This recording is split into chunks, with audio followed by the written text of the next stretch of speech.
If U.S. raised interest rates, what does that do for the reverse carry trade? They're going to have to raise interest rates too. That's why we've held for so long, and they've held for so long, and then we kind of inched up, and then they kind of inched up. Any drastic move, so we'll play it out for you. Let's say we do raise interest rates. They're going to have their monetary policy meeting first. They always have theirs a couple days before we have ours, so we kind of see what they're going to do in order to be able to make our adjustments.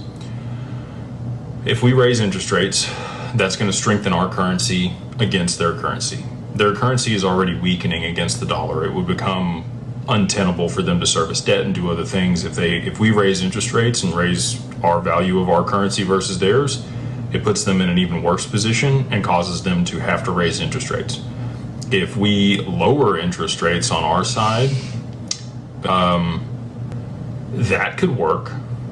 That could kick it a little bit further if we were to decide to do that, because that would weaken our currency against theirs, but it would also lower our bond yields, and it would reduce the spread between their bonds and our bonds, and people would start to rotate out of U.S. treasuries into their bonds and sell off our treasuries, which would push our treasury rates higher.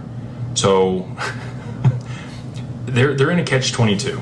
It really doesn't matter a whole lot like which direction they go at this point. They're backed into a corner.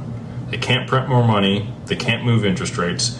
The only thing that they can do is adopt this new technology in order to be able to affect the velocity of money. That gives them a third lever. Right now they only have two levers, and both of them are stuck. They can't go either direction with those levers. They have to introduce a third lever, which raises the velocity of money, and then they have some wiggle room on the other two where they can change some things. But the only way we're going to get there is to pull the leverage out of the system.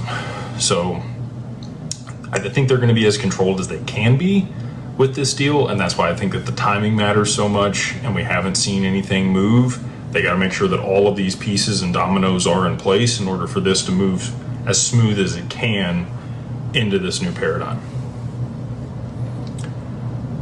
Jeff